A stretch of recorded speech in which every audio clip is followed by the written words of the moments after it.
નમસ્તે વિદ્યાર્થી મિત્રો, હું કાજલ વ્યાસ. કાલે આપણે જે પાઠની શરૂઆત કરી હતી અને અધૂરો મૂક્યો હતો ત્યાંથી જ આપણે આજે પાછા શરૂઆત કરીશું. તો ચાલો શરૂઆત કરીએ.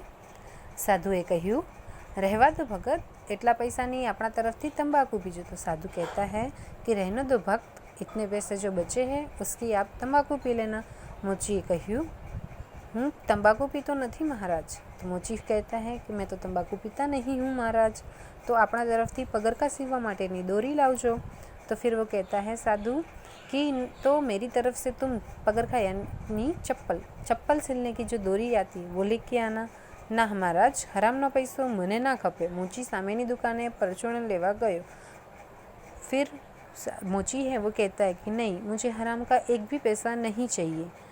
खपे मतलब कि चाहना. और फिर वो सामने की जो दुकान होती है वहाँ से परचूरण यानी कि छुट्टे पैसे लेने के लिए जाता है. साधु तो मोचीनी भावना જોઈ એના ઉપર ખૂબ જ खुश થયા. साधु मोची की भावना देखकर उसके ऊपर बहुत ही खुश हुए. તેમણે હળવેક રહીને જોડીમાંથી પારસમણી કાઢ્યો. उन्होंने धीरे से अपनी जो थैली होती है उसमें से पारसमणी निकाला. पारसमणी यानी कि ऐसी मणि जो वो किसी चीज़ को छू ले तो वो सोने की हो जाती है. कोई जुए नहीं ए रीते मोचीना औजारों ने पारसमणी घसी दी.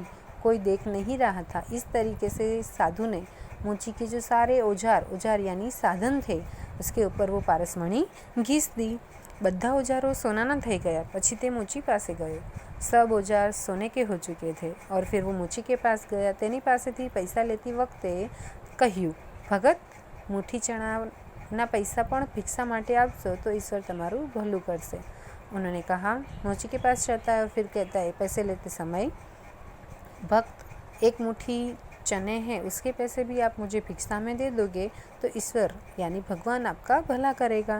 मोचीએ ખિસ્સામાંથી એક સિક્કો આપતા કહ્યું, લો, એક મુઠ્ઠી ચણામાં શું થશે? એ દુકાન તરફ ચાલતો થયો. मोची ने अपने खिस्से में से यानी पॉकेट में से एक सिक्का निकाला और देते हुए कहा कि लो, पर एक मुट्ठी चने में आपका क्या होगा? और फिर वो दुकान की तरफ चलने लगता है. एक मुट्ठी चना तो मारी પાસે છે એમ કહી સાધુએ પગ ઉપાડ્યો. एक मुट्ठी चने तो मेरे पास है ऐसा कह के साधु ने आगे चलने लगे. पग उपाड़े मतलब कि आगे चलना. मोचीએ દુકાન ઉપર આવીને જોયું તો ઓજાર બધા સોનાના. તે સમજી ગયો कि આ કામ પહેલાં સાધુનું છે. मोची ने दुकान पे आके देखा तो सारे जो औजार यानी साधन थे वो सारे सोने के हो चुके थे. और फिर वो समझ चुका था कि ये जो काम है वो उस साधु ने ही किया होगा. मोचीनो जीव बળી ગયો. તે નિસાસો નાખી બબડ્યો, अरे भगवान. मोचीनो जीव बળી गयो मतलब कि मोची बहुत ही दुखी हो गया. निसासो नाखी बबड़े यानी धीरे से बोलना, और निसासो नाखी यानी कि जब हम दुखी होते तब हम जो धीरे से मन में बोलते वो. હવે હું આ સોનાના औजारों કેવી રીતે કામ કરીશ? अब वो कहता है कि मैं इस सारे जो सोने के औजार बन चुके हैं उससे अब मैं कैसे काम करूँगा? तेणे औजारों લઈને ઘરના ખૂણામાં નાખ્યા. उसने वो सारे औजार ले लिए और घर के एक कोने में फेंक दिए. પછી ઊંચે મૂકેલા ઘસાયેલા औजारों ઉતારી વળી પાછો કામે વળગ્યો. फिर उसने ऊपर जो घिसे हुए पुराने औजार थे वो वापस निकाले और काम पे लग गया. મનોમન એમ પણ કહેતો હતો કે ગમે તેમ પણ સાધુની ઈચ્છા તો આપણને સુખી કરવાની જ હતી. मन में ही वो बोलता है और कहता है खुद से ही कि कुछ भी हो पर साधु की इच्छा तो हमें मतलब कि मोची को सुखी करने की ही थी. बेचाराए 12 महीना मजूरी करी ત્યારે માંડ नवा औजारों वसाई सक्यो. उसने बहुत ही मेहनत की. 12 महीना यानी 1 साल तक बहुत मजूरी की, मेहनत की और फिर जाके उसने नए औजार है वो अपने यहाँ ले सका. एक बार તે ભજન ગણગણતો નીચી નજરે સીવતો હતો.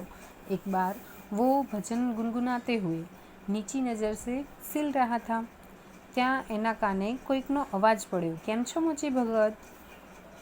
उसी समय किसी की आवाज़ उसके कानों में लगती है और वो पूछते हैं कि कैसे हो मोची भगत? મોચીએ જોયું તો એ પહેલાં સાધુ જ હતા. તેણે સાધુને કહ્યું, औजार બગાડી ગયા હતા એ જ ને તમે साधु महाराज? फिर ऊपर देखता है तो उसे वही साधु दिखते हैं. तो वो कहता है साधु को, आप तो वही साधु हो ना जो मेरे औजार बिगाड़ के चले गए थे? સાધુને નવાઈ લાગી. એમને તો હતું પોતાને ઓળખતા જ મોચી ભગત પગે પડશે, માનપાન કરશે અને ઘણો બધો આભાર માનશે, પણ એને બદલે આ માણસ તો પોતાને ઠપકો આપતો હતો. साधु को बहुत ही आश्चर्य हुआ. उनको तो लगा था कि ये मुझे पहचानते ही मेरे पैरों में गिर जाएगा, मेरी बहुत ही स्वागता करेगा और मेरा खूब भी धन्यवाद करेगा, पर उसके बदले यहाँ तो वो उसको बोल रहा था, डांट रहा था.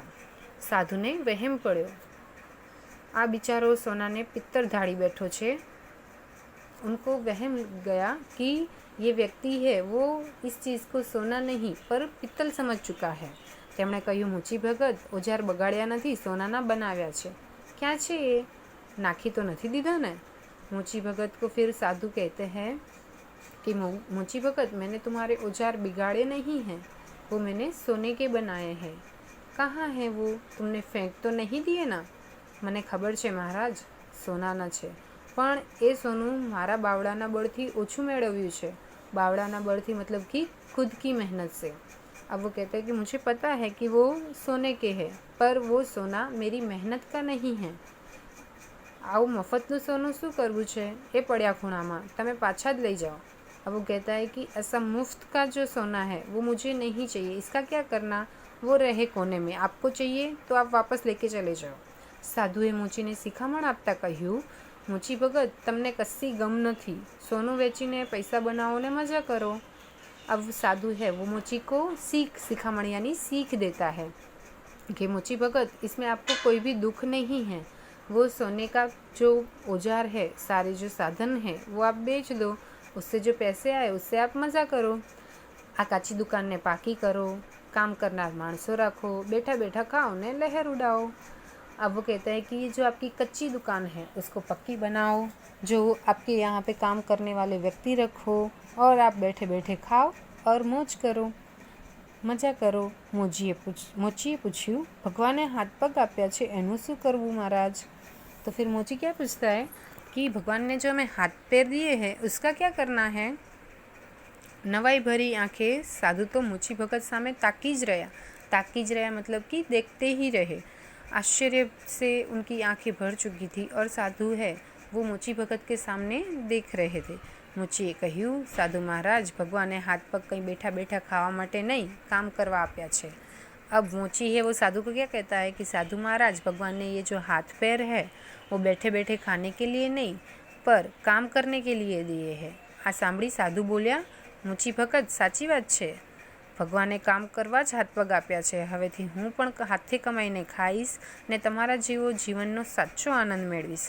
ये सुनते ही साधु फिर मूची को कहते हैं कि मूची भगत, आपकी बात तो सही है, भगवान ने हमें ये हाथ पैर दिए हैं, तो आज से मैं भी अपने हाथ से ही कुछ कमा के खाऊंगा और जो जीवन का सच्चा आनंद है वो प्राप्त करूंगा. साधु कोई ઊંડા વિચારમાં પડી ગયા હતા. પોતાના કામે વળતા મૂચીએ સાધુને પૂછ્યું, કેમ મૂંગા થઈ ગયા? साधु कुछ गहरी सोच में पड़ गए थे. तो फिर अपने काम पे मूची अपने काम में जब लगा तब मूची ने साधु से पूछा, आप क्यों चुप हो गए हो? साधुए કહ્યું, હું મૂંગો નથી થઈ ગયો, વિચારમાં પડી ગયો છું. अब वो कहता है, साधु मूची से कहता है कि मैं चुप नहीं हो गया हूँ, मैं कुछ सोच रहा हूँ. શા વિચારમાં પડી ગયો છો મહારાજ? મેં તમને કહ્યું એ ખોટું છે? अब वो पूछता है कि क्या विचार करने लगे हो आप महाराज? मैंने आपसे कहा है वो कुछ गलत है क्या? તમારી વાત નથી, મારી વાત છે. સાધુએ મૂચી સામે ગંભીર ભાવે જોયું. હું પણ નાનું મોટું તપ તો કરું જ છું. आपकी बात नहीं है, ये मेरी बात है. साधु ने मूची के सामने बहुत गंभीरता से देखा और कहा कि मैं भी छोटा मोटा तप तो करता ही हूँ.